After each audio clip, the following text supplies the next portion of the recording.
Bem-vindos a mais um mergulho profundo aqui no The Deep Dive. Hoje a gente vai um pouco além da superfície de algo que você provavelmente usa todo dia, um papel. Quer dizer, todo mundo usa, ou usava, né? Mas se eu dissesse que papel pode ser algo muito mais profundo do que aquelas folhas que a gente imprime ou usa para fazer aviãozinho.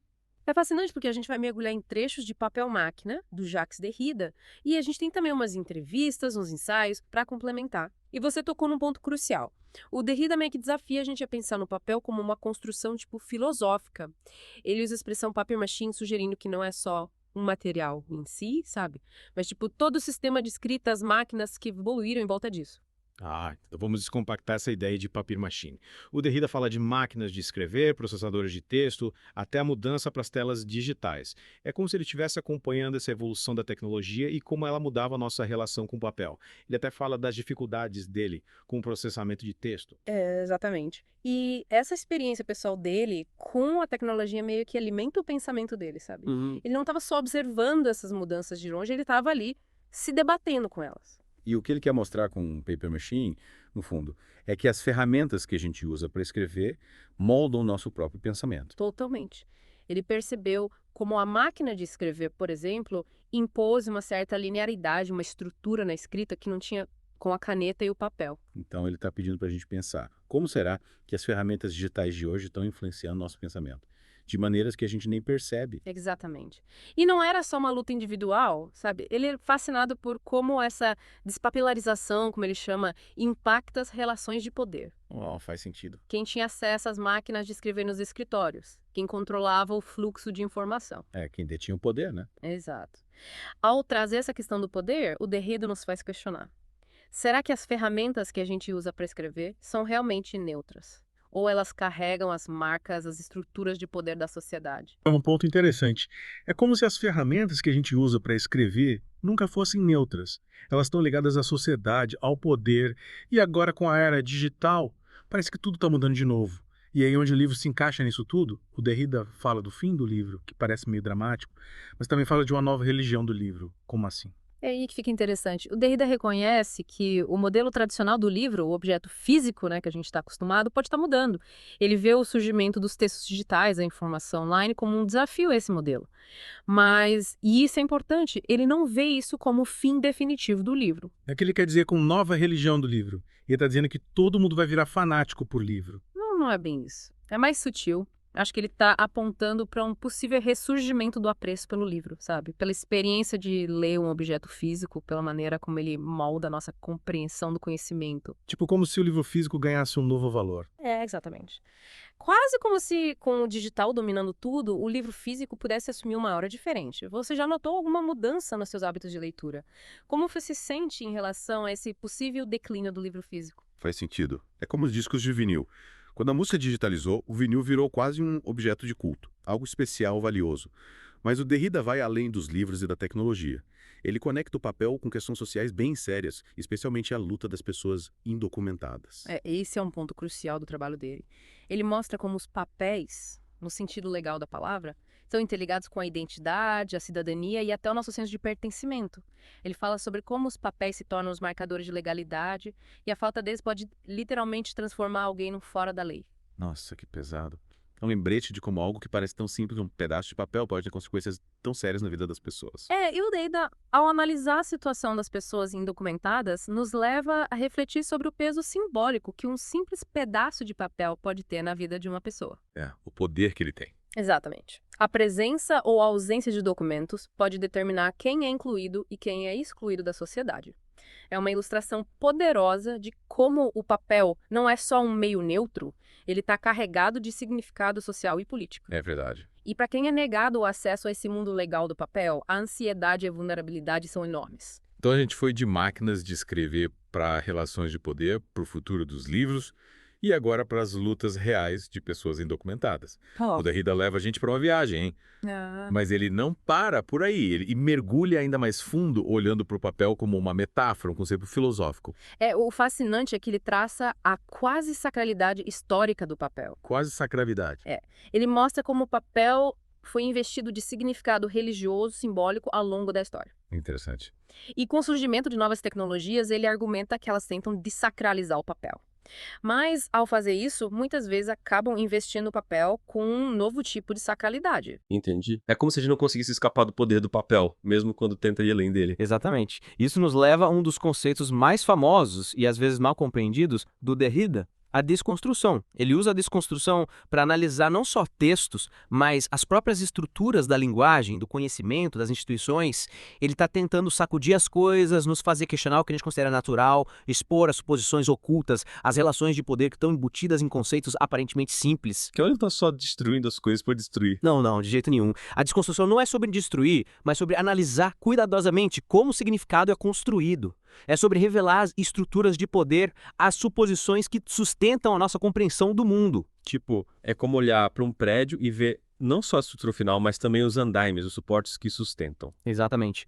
E o Derrida argumenta que esse tipo de pensamento crítico é essencial, principalmente no mundo onde a tecnologia avança tão rápido, está remodelando nossa relação com o papel e com a própria informação. Nossa, quanta coisa para pensar. A gente foi dos aspectos práticos do papel para os conceitos filosóficos bem complexos. Pois é, e essa é só a primeira camada do nosso mergulho profundo. Tem muito mais para explorar na obra do Derrida. Tô pronto para a próxima camada. Mas por enquanto, vou deixar você com essa pergunta. Se o papel é mais do que um meio físico, que outros conceitos, aparentemente simples nas nossas vidas, podem ter significados ocultos mais profundos? Algo para você pensar enquanto a gente continua nosso mergulho no mundo do papel, da tecnologia e do pensamento. A gente pode mergulhar mais fundo nessa ideia do papel como algo que vai além do objeto físico. O Derrida usa uma metáfora bem interessante para ilustrar isso. Ele compara o papel à faixa de Möbius. Faixa de Möbius. Para quem não está familiarizado com topologia, o que isso quer dizer? A faixa de Möbius é uma superfície, digamos, fascinante, com apenas um lado e uma borda. É como se você pegasse uma tira de papel, desse meia volta nela e juntasse as pontas. Lembro vagamente de ter feito isso na aula de matemática. Mas qual é a ligação com o papel, com o pensamento do Derrida? O Derrida usa essa metáfora para falar de como o significado está sempre em fluxo, sabe? Como ele se dobra sobre si mesmo, como o dentro e o fora são inseparáveis. É como no papel, o recto e o verso, a frente e o trás, estão sempre conectados, parte da mesma superfície. Entendi. Essa metáfora ajuda a gente a entender que o significado, assim como a faixa de Möbius, não é fixo, mas um processo dinâmico em constante transformação. Então ele está dizendo que o significado, assim como uma faixa de Möbius, não é fixo. Está sempre mudando, girando. Exatamente. E ele liga isso às teorias do Lacan sobre o sujeito dividido. Do Lacan. Yeah. A ideia de que o nosso senso de Möbius é sempre fragmentado, nunca completo. Assim como na faixa de Möbius tem uma torção interna, uma divisão que é fundamental para quem a gente é. Nossa, esse conceito dá o que pensar. É como se o Derrida estivesse dizendo que a nossa própria compreensão de nós mesmos está ligada a essa noção de papel, esse jogo infinito de significado e diferença. E essa ideia de fragmentação, de um eu dividido, me leva de volta à questão da despapelarização e as ansiedades que ela gera. Será que, ao se afastar da fisicalidade do papel, a gente perde um pouco nossa identidade? Aquela sensação de ter algo concreto que define quem somos. Exatamente. O Derrida sugere que, à medida que a gente se afasta do papel, a gente pode sentir uma sensação de perda, um tipo de luto por aquilo que nos ajudava a estabilizar nossa identidade. Faz sentido. Ele está particularmente atento a como isso se manifesta no contexto do poder e da tecnologia. Ele fala sobre como as assinaturas eletrônicas, os códigos digitais, estão substituindo o ato tradicional, físico, de assinar o nosso nome no papel. É como se as nossas identidades estivessem se tornando cada vez mais abstratas, codificadas nesses sistemas digitais que a gente não controla totalmente. Isso levanta várias questões sobre privacidade, vigilância, as relações de poder na era digital. Quem tem acesso aos nossos dados? Como eles estão sendo usados? Quais são as implicações para a nossa liberdade, para a nossa relação com o Estado? São questões enormes, né? É como se o Derrida estivesse pedindo para a gente pensar criticamente sobre como a tecnologia está remodelando não só as nossas vidas práticas, mas a nossa própria compreensão de quem somos no nosso lugar no mundo. Exatamente. E isso nos leva para outro aspecto crucial do trabalho do Derrida. O engajamento com questões sociais e políticas. A gente já mencionou a preocupação dele com a pessoa indocumentada, mas ele vai além, abordando temas como a globalização, o humanitarismo, até o papel dos intelectuais na mídia. Certo? Vamos destrinchar isso. O que o Derrida tem a dizer sobre a globalização? É um termo que a gente ouve o tempo todo, mas qual é a visão dele sobre isso? O Derrida reconhece a natureza complexa, muitas vezes contraditória, da globalização. Ele vê como um processo que pode, ao mesmo tempo, homogeneizar e diferenciar. Conectar pessoas a grandes distâncias, mas também aumentar as desigualdades. Então não é simplesmente bom ou ruim, é mais, digamos, matizado. Exatamente. Ele desconfia de narrativas simplistas sobre a globalização. Ele se interessa em como ela está mudando as relações de poder, tanto dentro quanto entre as nações.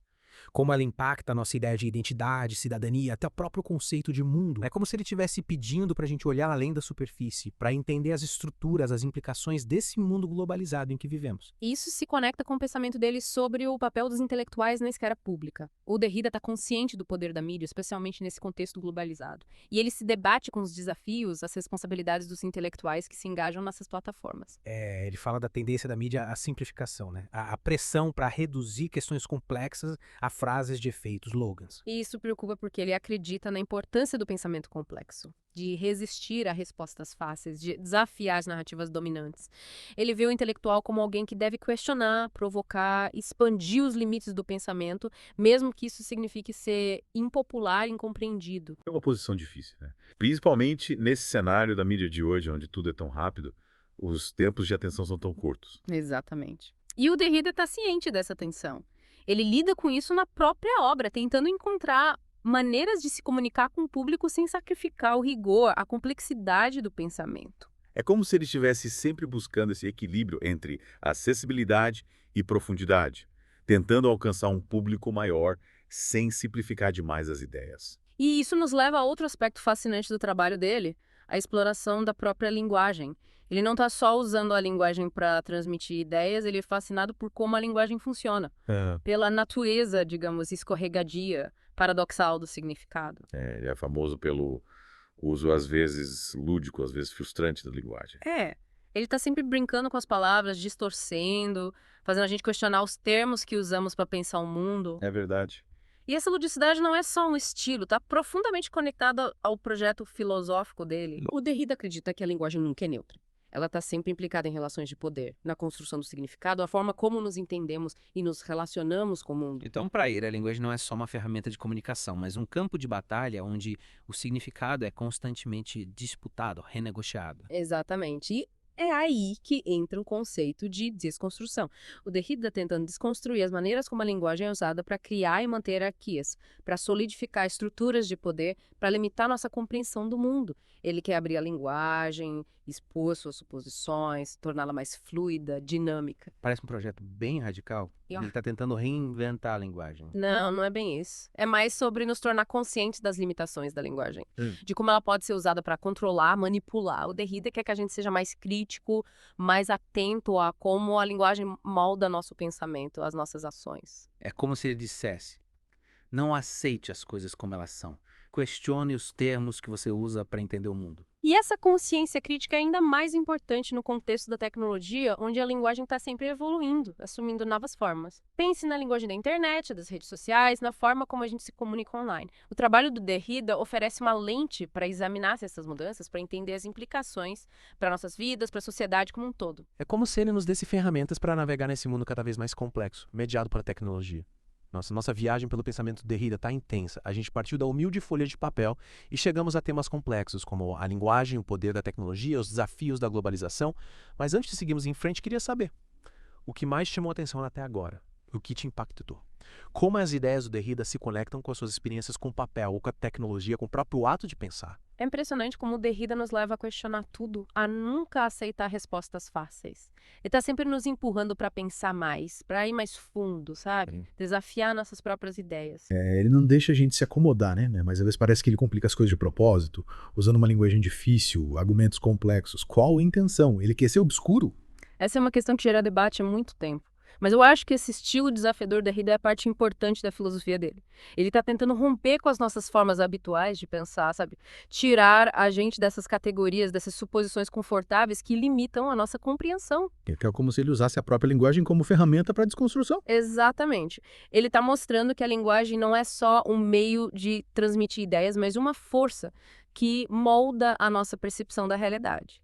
E essa força é dinâmica, instável às vezes. Ao brincar com as palavras, fazer trocadilhos, desafiar os significados, ele está tentando aumentar a nossa consciência sobre como a linguagem pode esclarecer, mas também obscurecer. Libertar e, ao mesmo tempo, restringir. Preste atenção nas palavras que você usa, elas têm poder. É isso aí. E essa atenção à linguagem é crucial quando falamos de questões sociais, políticas. O Derrida sabe como a linguagem pode ser usada para criar e manter hierarquias. justificar a opressão, excluir grupos do discurso. Ele fala sobre como a linguagem cidadania-pertencimento é usada para criar uma divisão entre nós e eles, definir quem está dentro e quem está fora.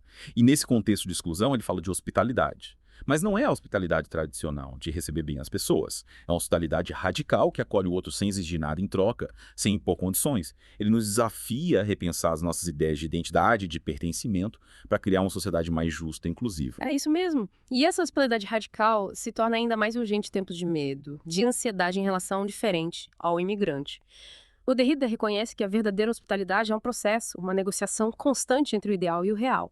Mas ele insiste que a gente não pode desistir do compromisso ético de acolher o outro, mesmo que isso signifique questionar o nosso próprio conforto, os nossos privilégios. É como se ele estivesse pedindo uma mudança profunda da nossa forma de pensar. Um movimento para longe do medo, da exclusão, em direção a uma forma mais generosa, aberta de estar no mundo. E como a gente aplica essa ideia de hospitalidade radical no mundo digital? Um espaço que conecta as pessoas, mas também pode aumentar as desigualdades. Essa é a questão central hoje em dia.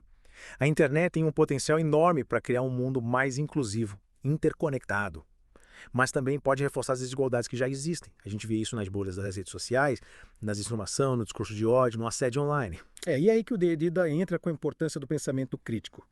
Ele nos desafia a estarmos conscientes de como a tecnologia pode ser usada para unir e também para dividir, para dar voz e para silenciar. Ele nos lembra que a tecnologia nunca é neutra, ela está sempre inserida em contextos sociais e políticos. Exatamente, a gente precisa ser usuário consciente da tecnologia, não apenas consumidor passivo. Precisamos questionar as plataformas que usamos, as informações que consumimos, a forma como interagimos online. A obra do Derrida oferece uma estrutura para a gente refletir sobre essas questões, para navegar pelas complexidades da era digital com responsabilidade ética. É como se ele nos desse um mapa para sermos cidadãos mais conscientes, mais críticos, mais engajados no mundo cada vez mais tecnológico. Explorar o mundo de papel-máquina com você foi uma jornada e tanto. A obra do Derrida é desafiadora, com certeza, mas também recompensadora. Ele nos instiga a pensar de forma mais profunda, a questionar, a nunca se contentar com respostas simples. E esse é um presente que continua nos impactando muito depois de terminarmos a leitura. Então fica aqui, para você, ouvinte, um último pensamento do Derrida, para você levar para casa. A possibilidade do impossível é uma única chance ética, política e, de modo geral, teórica. O que isso significa para você? Como podemos abraçar o impossível como fonte de esperança, de mudança, de um futuro que ainda não foi escrito? Continue pensando, questionando, desafiando. É isso que o Derrida gostaria. E lembre-se, a conversa não termina aqui. Tem um universo inteiro na obra do Derrida esperando para ser explorado. Pegue Papel-Máquina da Gamatologia, Espectros de Marx e veja onde a jornada te leva. Valeu por mergulhar com a gente nesse tema. Até a próxima, continue explorando, aprendendo e mantenha a mente aberta.